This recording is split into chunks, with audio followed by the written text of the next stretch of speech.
आज हम युग गीता के प्रथम खंड में से चैप्टर 8 का अध्ययन कर रहे हैं, जिसमें श्रद्धेय हमें बताते हैं स्थित प्रज्ञ प्रज्ञावान की यही पहचान।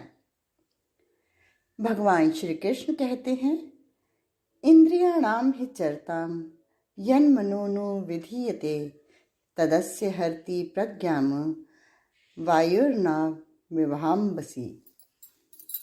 अर्थात जैसे जल में चलने वाली नाव को वायु हर लेती है, वैसे ही विषयों में विचरती हुई इंद्रियों में से मन जिस इंद्रिय के साथ रहता है, वह एक ही इंद्रिय इस अयुक्त पुरुष की बुद्धि को हर लेती है। प्रस्तुत श्लोक बड़े गहरे अर्थों वाला व सही अर्थों में एक औपनिषदिक शैली में वर्णित काव्य की पराकाष्ठा का द्योतक है। भगवान कहते हैं कि नाव जो जल में चल रही है, हवा का प्रवाह आते ही ना जाने कहाँ से कहाँ पहुँच जाती है। पाल वाली नौका में पाल उठाए ही इसीलिए जाती है कि पीछे से आ रही वायु की मदद से नाव को बिना किसी परिश्रम के गतिमान ही नहीं, निश्चित लक्ष्य तक पहुँचाया जा सके। भगवान ने नाव की उपमा उस मन से दी है जो किसी भी इंद्रिय से प्रभावित हो, उसके वशीभूत हो, स्वच्छंद वर्ताव करने लगता है एवं प्रवाह में बह जाता है। वह एक ही इंद्रिय इस योग भ्रष्ट पुरुष की बुद्धि को दुर्मति में बदलने हेतु सक्षम है। इतना प्रबल है आसक्ति से जन्मी वासना का वेग। एक ही इंद्रिय काफी है मनुष्य को पतन की दिशा में ले जाने के लिए। वाणी ही काफी है, रसना ही काफी है, कर्णेंद्रियों ज्ञानेंद्रियों से प्रविष्ट वासनाएं ही काफी हैं। इतना सशक्त प्रबल वेग होता है स्वच्छंद चंचल इंद्रियों में, जो मन को अपनी इच्छा अनुसार चलाने को विवश कर देती हैं। इंद्रियां व मन मिलकर उनका पक्ष प्रबल हो जाता है तो फिर बुद्धि अपना काम नहीं कर पाती।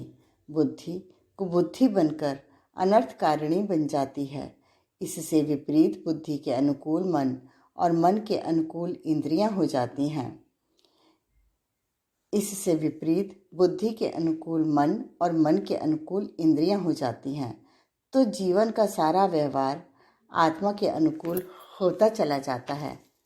संत विनोबा स्थित प्रज्ञ दर्शन में कहते हैं कि बुद्धि नौका की तरह तारक होती है, परंतु मन की पकड़ में आ जाए तो वही मारक हो जाती है। जब सवार के हाथ में लगाम और लगाम के वश में घोड़ा हो, तब सवार बेखटके मुकाम तक पहुंच सकता है, और यदि इससे उल्टा हो, घोड़े के वश में लगाम और लगाम के वश में सवार, तो फिर मुकाम पर पहुंचने की कोई आशा ही नहीं करनी चाहिए। इस बात को कठोपनिषद में भी ऋषि ने समझाया है। लगभग वही प्रतिपादन यहाँ योगीराज श्री कृष्ण ने नाव की उपमा देकर समझाया है। बुद्धि रूपी तारक नौका यदि हवा के वश में बहने लगे तो फिर पार नहीं लगाया जा सकता। हम कहते भी तो हैं कि जमाने की हवा ही कुछ ऐसी है, उसे जमाने की हवा लग गई है, इसीलिए कर्म ऐसे हो रहे हैं। इन सब के पीछे उस प्रबल वेग की संभावनाएं बताई गई हैं। बुद्धि यदि मन में पकड़ आ जाए तो फिर उसकी तारक शक्ति नष्ट हो जाती है और वह उस व्यक्ति को डुबोकर ही रहती है। यह श्लोक कई मानों में विशिष्ट है। संत ज्ञानेश्वर कहते हैं कि यह श्लोक खतरे की घंटी का सूचक है। बताया गया है कि मनुष्य भले ही लगभग स्थित प्रज्ञ हो गया हो तो भी उसे असावधान नहीं रहना चाहिए। वे लिखते हैं, प्राप्ते ही पुरुषें इंद्रियें लालिनी जरी कवतिकें तरी आक्रमिला जान दुखें सांसारिके। मना गुजरे मराठी में वर्णित इस कथन का भावार्थ है कि पहुंचा हुआ पुरुष, आप्त पुरुष भी यदि कुतूहल से इंद्रिय को दुलराए तो उस पर प्रापंचिक दुखों का आक्रमण हुआ ही समझो। कुतूहल का अर्थ है सहज भाव से, असावधानी से या गलफत में आकर श्री ज्ञानदेव ने गीता के 67वें श्लोक के साथ सटीक विवेचना के रूप में उपयुक्त तथ्य लिखा है। भावार्थ यही है कि मानव को किसी भी दशा में अपने मन को खुला नहीं छोड़ना चाहिए। समर्थ रामदास ने भी यही बात इसी तरह कही है। मना गुजरे तुझे प्राप्त झालें, तरी अंतरी पाहिजे यत्न केले। अर्थात अरे मन, तुझे जो कुछ भी मिलना था सो मिल गया है, तू अपने मकान पर पहुंच ही गया है, फिर भी इस गफलत में मत रह। रहस्य पा लेने पर भी तू अपना हाथ कसा हुआ रख, ढीला मत छोड़। स्थित प्रज्ञ दर्शन श्री विनोबा। कितना सशक्त दर्शन है, समर्थन है गीताकार का, बड़ी ही सीधी सादी भाषा में। गीताकार ने ज्ञानी को विशेष रूप से सावधान इसलिए किया है कि जरा सा प्रमाद हुआ, असावधानी हुई, वह गड़बड़ाया। संयम के आधार पर स्थित प्रज्ञ हुआ व्यक्ति यदि स्वच्छंद आचरण कर बैठा, अहंता, वासना, तृष्णा की भी एक तेज प्रवाह वाली धारा में बह गया तो फिर उसका कोई ठिकाना नहीं है। संयत व्यवहार और संयम स्थित प्रज्ञ के आचरण में कण कण में बस जाना चाहिए, यही गीतकार की अपेक्षा है। इसीलिए श्री कृष्ण इसी बात को स्थापित करने के लिए अगले श्लोक में कहते हैं, तस्माद्यस्य महाभावो निगृहीतानि सर्वशः इंद्रियाणि इंद्रियार्थे भ्यस्य तस्य प्रज्ञा प्रतिष्ठिता। अर्थात हे महाभावो, जिस पुरुष की इंद्रियों के विषयों में सब प्रकार निग्रह की हुई हैं, उसी की बुद्धि स्थिर है। ऐसे ही सिद्ध पुरुष की बुद्धि स्थिरता को प्राप्त होती है। बड़ा ही स्पष्ट निर्देश अर्जुन की गुरुसत्ता का है कि संयम में ढिलाई नहीं चल सकती। तस्मात् शब्द का अर्थ है इसलिए, अर्थात अब तक जो बात स्थित प्रज्ञ के लिए, योगी के लिए विषयों में आसक्ति से निवृत्ति के विषय में बताई गई, उसे हम पुनः दोहराते हैं। तर्कशास्त्र की निगमन पद्धति के अंतर्गत यह बात यहाँ पुनः कही जा रही है कि बुद्धि की स्थिरता तभी होगी जब संयम सिद्ध होगा। रेखागणित के इति सिद्धम की तरह का ही प्रतिपादन है यह, जो बात ऊपर 98वें श्लोक में यदा संहरते चायम कूर्मो गानी सर्वशः के रूप में कछुए की उपमा देकर कही गई है, उसी को ज्यों का त्यों पुनः उच्चारित किया है श्री कृष्ण ने। यही गीता की विशेषता है। लोक सेवा की भी जब बात आती है, चरित्र निष्ठा सर्वोपरि मानी जाती है। परम पूज्य गुरुदेव अखंड ज्योति दिसंबर 1988 में लिखते हैं, लोक सेवियों की जिस जमाने में कमी पड़ती है, उन दिनों विकास का स्तर घट जाता है। जन साधारण का भावात्मक परिष्कार व दृष्टिकोण का उदात्तीकरण नितांत आवश्यक है। इस कार्य को विलासी, स्वार्थी एवं घटिया स्तर के लोग नहीं कर सकते, भले ही वे क्रिया कौशल में पारंगत अथवा ऊंचे पदाधिकारी ही क्यों न हों। मात्र सेवा भावना ही उच्च स्तरीय नहीं होनी चाहिए, वरन चरित्र निष्ठा व आदर्शवादिता भी ऐसी होनी चाहिए जिसे हर कसौटी पर खरा पाया जा सके। अर्जुन को एक आदर्श पात्र मानकर एक सच्चा स्थित प्रज्ञ लोक सेवी कैसे बना जा सकता है, यह शिक्षण गीतकार द्वारा दिया जा रहा है। इसी क्रम में भगवान आगे कहते हैं कि स्थित प्रज्ञ की जीवनचर्या सामान्य से और उनसे भिन्न क्यों होती है, उसका दृष्टिकोण कैसा होना चाहिए। वे कहते हैं कि संपूर्ण प्राणियों के लिए जो रात है, उसमें संयमी व्यक्ति नित्य ज्ञान स्वरूप परमानंद की प्राप्ति में स्थित प्रज्ञ योगी जागता है। जिस नाशवान सांसारिक सुख की प्राप्ति में सब प्राणी जागते हैं, परमात्म तत्व को जानने वाले मुनि के लिए वह रात्रि के समान है। या निशा सर्वभूतानां तस्यां जागृति संयमी, यस्यां जागृति भूतानि ता निशा पश्यतो मुनिः। वस्तुतः इंद्रिय तुष्टि का उत्तेजनामय एवं विश्रांतिजनक जीवन बिताने वाले सामान्य लोग एक आत्म संयमी जीवन के पूर्ण सुख व आनंद की कल्पना भी नहीं कर सकते। मुनिः शब्द मुनि के लिए, मननशील के लिए प्रयुक्त किया गया है। वह कामोद्योगों के कोलाहलपूर्ण संसार से ऊपर उठ चुका होता है। यहाँ गीतकार ने स्पष्ट कहा है कि योगी जीवन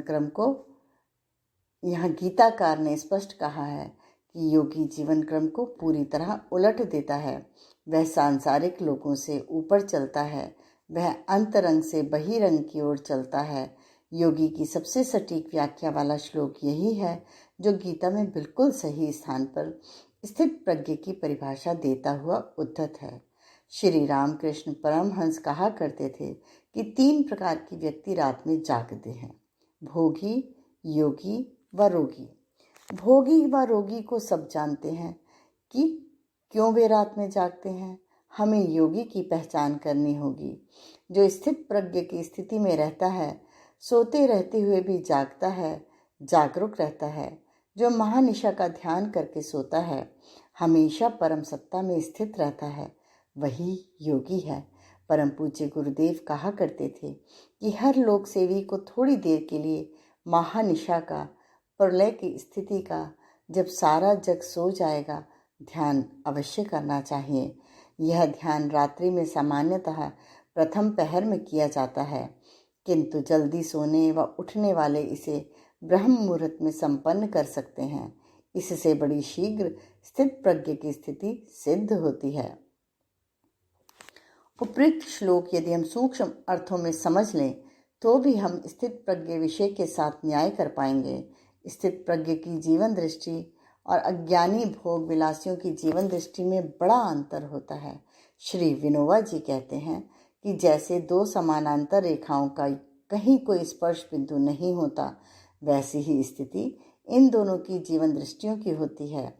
मीरा के अनुसार उलट भई मोरे नयनन की जैसी स्थिति हो जाती है। संसार की ही दृष्टि उल्टी है, किंतु बहुसंख्य व्यक्ति उसी को सही मानते हैं। यदि यह क्रम उलट जाए, पूज्यवर के शब्दों में उल्टे को उलटकर सीधा कर दिया जाए, तो सही अर्थों में जिंदगी के शीर्षासन के रूप में अध्यात्म चरितार्थ हो जाता है। यही स्थिति प्रज्ञ की स्थिति का वर्णन है।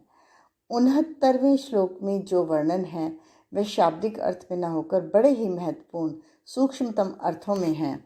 सामान्य व्यक्ति भोजन करता है उदर पूर्ति के लिए, स्थित प्रज्ञ का भोजन एक यज्ञ है। वह आदि शंकराचार्य के शब्दों में औषध रूप में आहार ग्रहण करता है।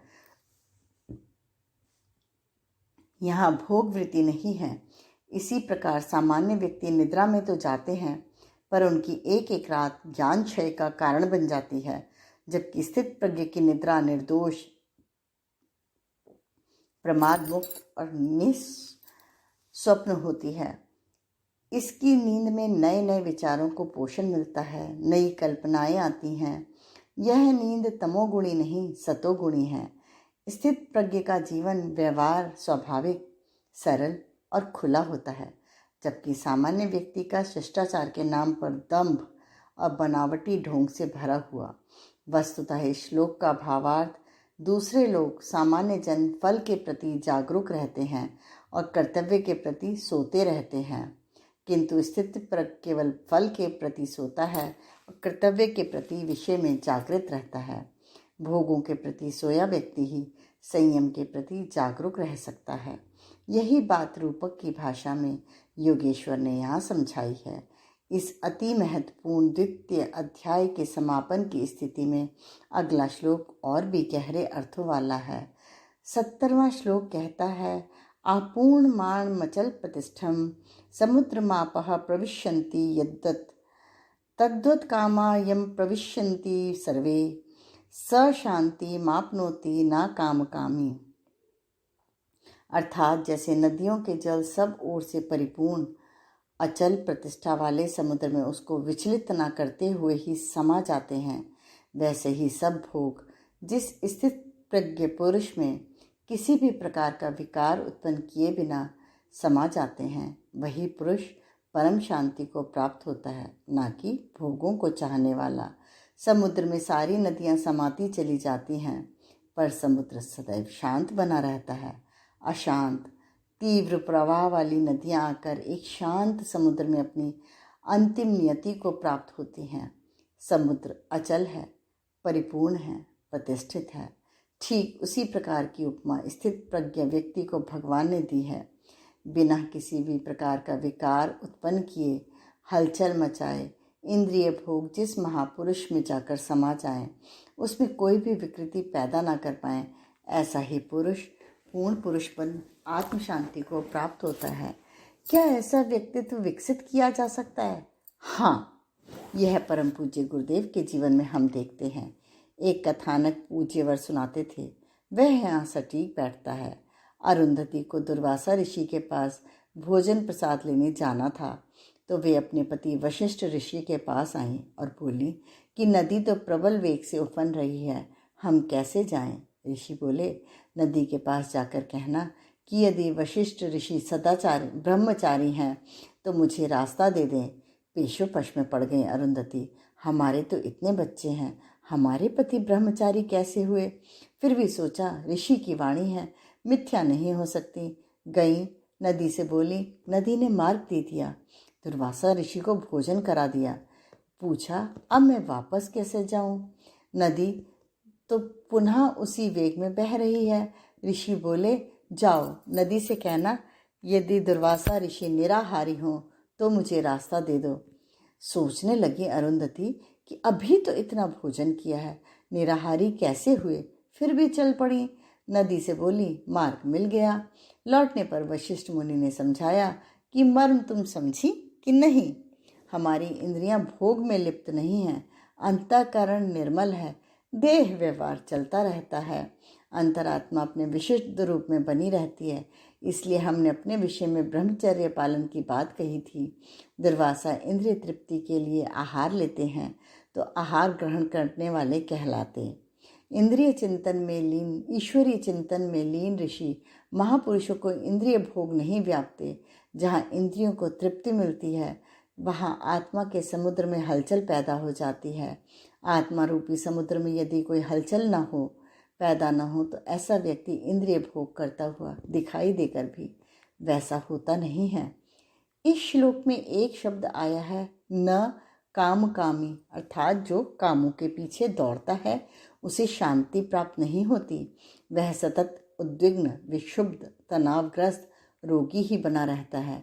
काम शब्द से यहाँ जो आशय है वह बाह्य इंद्रिय सुख देने वाले उपभोग्य विषयों से है। यह एक प्रकार का विकार है जो अधोपतन का कारण बनता है। कामना शब्द काम से भिन्न है, इसीलिए इसे भली भांति समझ लेना चाहिए। स्थित प्रज्ञ के समीप विश्व के अनंत विषय आते रहते हैं, इंद्रियों के सभी स्रोतों से, परंतु समुद्र जिस तरह सारे पानी को अपने स्वरूप में ग्रहण कर आत्मसात कर लेता है, उसी तरह स्थित प्रज्ञ सारे विषय भोगों को अपने स्वरूप में मिला लेता है। भगवान यह कह रहे हैं कि स्थित प्रज्ञ एक समुद्र की तरह धीर गंभीर व्यक्तित्व वाला होता है। जिस तरह से चारों ओर से आने वाले जल को अपने अंदर वह समा लेता है, फिर भी सीमा का उल्लंघन नहीं करता, उसी तरह अनेकों कामनाओं के, काम भावों के अंदर प्रविष्ट होने पर भी स्थित प्रज्ञ विचलित नहीं होता, शांत बना रहता है। जो कामोपभोगों के पीछे दौड़ता है उसे शांति प्राप्त नहीं होती, वह सदैव संक्षुब्ध विक्षुब्ध बना रहता है। यहाँ जिस काम का शब्द का प्रयोग भगवान कृष्ण ने किया है वह स्थित प्रज्ञ के लक्षणों के साथ यहाँ बहुवचन में प्रयुक्त होता है। कामायम प्रविश्यन्ति, इसका अर्थ है उपभोग्य पदार्थ, विषय भोग्य, बाह्य सुख के विषयों का उपभोग। ऐसा ही काम का अर्थ ऋषि ने उपनिषद में भी किया है, जब वे कहते हैं ये कामा दुर्लभा मैर्तिलोक्य, अर्थात हे नचिकेता, जो विषय भोग इस जगत में दुर्लभ हैं वे सब मैं यम तुझे देता हूँ। इस प्रकार काम शब्द के तीन अर्थ हुए, एक मूल विकार काम, दूसरा मनोगत कामना, तीसरा बाह्य विषयों का उपयोग। एक अर्थ परम पूज्य गुरुदेव दिया करते थे, काम अर्थात अंतः की उल्लास की वृत्ति, जिसका ऊर्ध्वगमन करने पर वह रचनात्मक ज्ञान की शक्ति बन जाती है। आध्यात्मिक काम विज्ञान पुस्तक में इस विषय में बड़े ही विस्तार से व्याख्या हुई है। बाह्य विषयों को कामना के आधारभूत कहने का कारण यह है कि उनका आश्रय लेने से मन में कामना जागृत होती है। ये विषय ही कामनाओं के निमित्त बनते हैं। अनेक जन्मों के पूर्व कर्म, अनेक नए और पुराने अनुभव व तदजन्य संस्कार, यही हमारे मन की कामनाओं के मूल कारण हैं। इन्हीं के कारण बाह्य पदार्थों को विषय भोग पैदा करने वाला कहा गया है। मन पर विषयों का, बाह्य पदार्थों का असर सहज ही हो जाता है। वे इंद्रियों के द्वारा मन में प्रवेश करते हैं तो भी स्थित प्रज्ञ के चित्त पर उनका कोई प्रभाव नहीं पड़ता। यही स्थित प्रज्ञ पुरुष का वैभव है। वह हृदय में स्थित कामनाओं को भोग करने की इच्छा को मिटा देता है। उसे किसी भी विषय से डरने की, दूर रहने की जरूरत नहीं है। विषयों के बाजार में, मायावी संसार में भी उसे ला खड़ा कर दिया जाए तो भी वह अपनी स्थिति से डिगता नहीं। यहाँ श्री कृष्ण के रूप में योगेश्वर से वेद व्यास ने काव्य के माध्यम से ज्ञानी पुरुष के गौरव की गाथा का गान कराया है। स्वाद हो या अस्वाद, स्थित प्रज्ञ का मन आहार भोग से कभी विचलित नहीं होता। रसगुल्ला खाने से मन करता है, खाते समय मन करता है हम और खाएं। हम तो स्थित प्रज्ञ हैं, हमें भोग नहीं व्यापते और रसगुल्ला खाने का मन करता है। स्वामी विवेकानंद यह उदाहरण देकर कहते थे कि ऐसा व्यक्ति जीभ पर छाले हो जाए तो चीखता रहता है, चिल्लाता रहता है, तब स्थित प्रज्ञ नहीं बनता। मन का विचलन ना हो तो एक व्यक्ति सब कुछ ग्रहण करने पर भी कभी विकार युक्त नहीं होता। रामकृष्ण परमहंस के पास स्वामी विवेकानंद बहुत कुछ अभक्ष्य खाकर आए और कहने लगे, आप तो प्याज लहसुन को भी मना करते हैं, मैं तो इतना सब कुछ खाकर आया हूँ। तब ठाकुर कहते हैं कि तू इन सब से परे है, तू इनके समक्ष गलत उदाहरण मत रख, ये तेरी नकल कर लेंगे बिना समझे कि तू कितनी उच्च स्थिति को पहुँचा स्थित प्रज्ञ है, जहाँ तुझे विकार जरा भी नहीं व्यापते। एक ऐसा उदाहरण परम पूज्य गुरुदेव के जीवन का भी है। वे प्रवास पर थे। भाव से भरे परिजनों ने गलती से दूध में चीनी के स्थान पर नमक डाल दिया। अच्छी तरह मिलाया नहीं था तो चम्मच मिलाकर पूज्यवर को दे दिया। तब तक वे एक घूंट पीकर चख चुके थे। वे उसी भक्त के सामने सारा दूध पी गए। चेहरे पर जरा भी भाव नहीं आने दिया कि दूध में नमक है। साथ चल रहे श्रद्धेय पंडित जी व एक और परिजन के चेहरे पर जब उन्होंने भाव देखे तो मुंह की स्थिति में ही डांट दिया और पी जाने का इशारा कर दिया।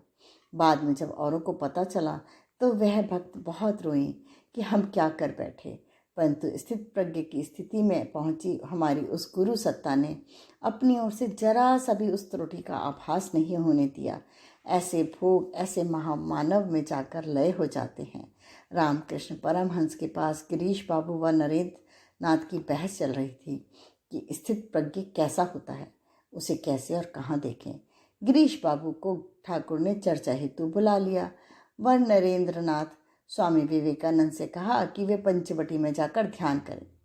चारों ओर से मच्छरों ने स्वामी जी को ढक लिया मानो काली चादर हो, फिर भी उनका मन एकाग्र ही रहा, जरा भी विचलित नहीं हुआ।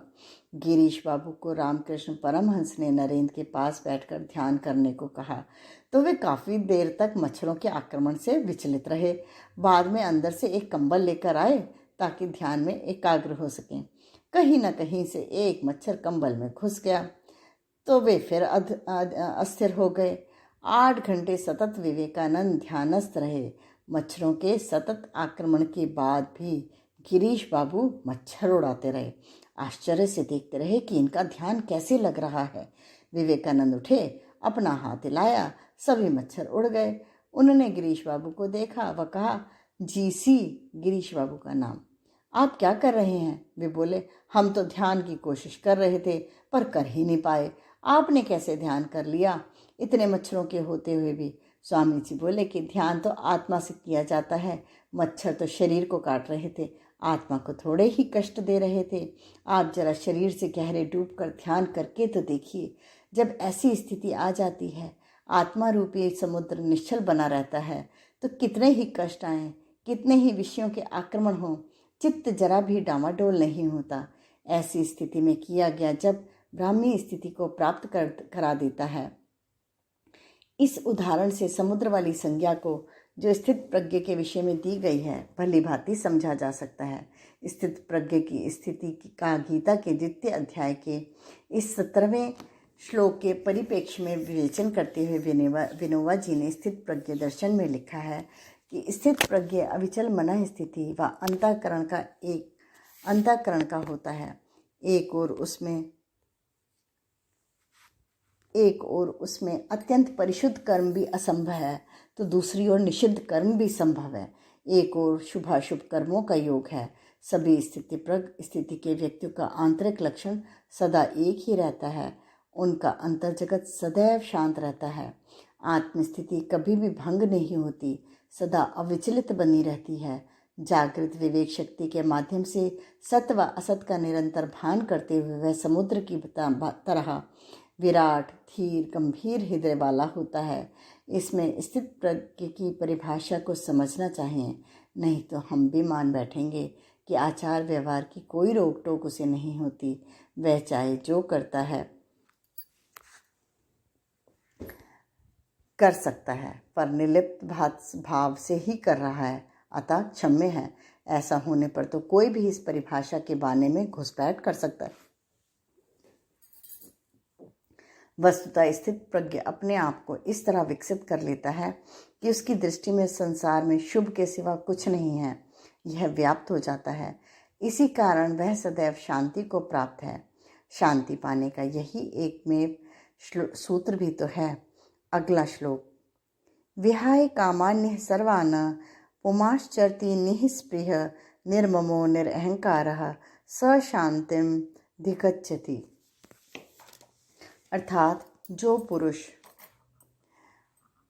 संपूर्ण कामनाओं को त्याग कर ममता रहित, अहंकार रहित, स्पृहा रहित हुआ विचरता है, वही शांति को प्राप्त होता है, अर्थात वह शांति रूप हो जाता है। स्थित प्रज्ञ प्रकरण के इस उपसंहार परक विवेचन में बड़ी महत्वपूर्ण बातें कही जा रही हैं, जिनमें से कुछ दोहराई जा रही हैं। लक्षणों की शुरुआत योगीराज श्री कृष्ण ने कामना त्याग से की थी। यहाँ उपसंहार में भी कामना त्याग की बात पुनः कही है। ममता, अहंकार व स्पृहा, वासना अथवा कामना, इन तीनों को जो छोड़ दे वह शांति रूप में हो जाता है।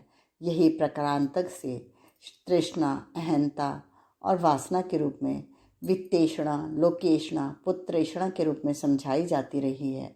यहाँ निःस्पृह शब्द को समझना बहुत जरूरी है।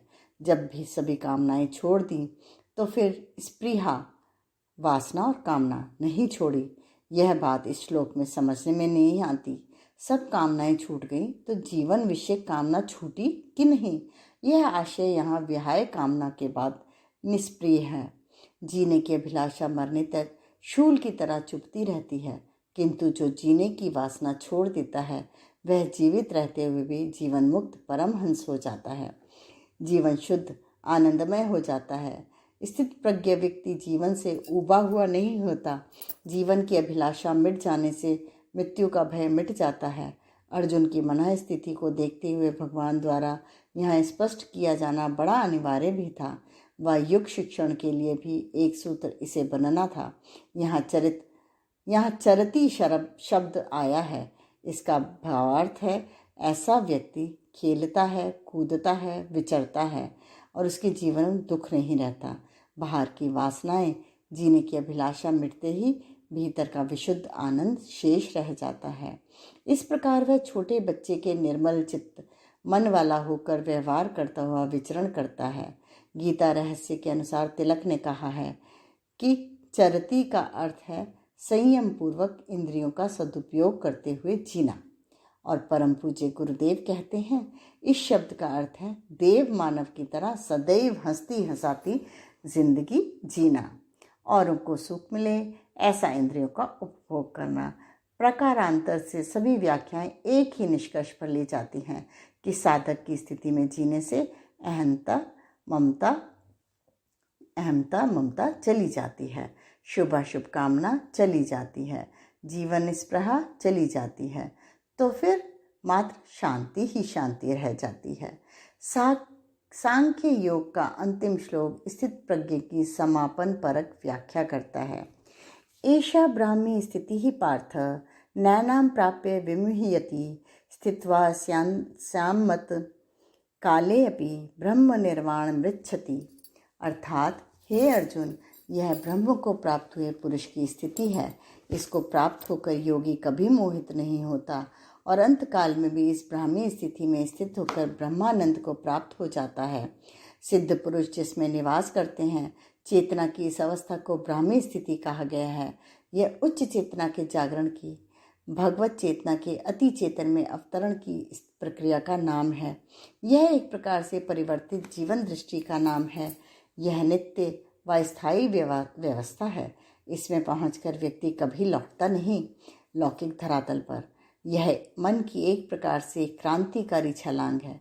ब्राह्मी स्थिति शब्द जहाँ भी आया है, वहाँ योगेश्वर कृष्ण स्थित प्रज्ञ की मूल धुरी पर केंद्रित होकर रहे हैं।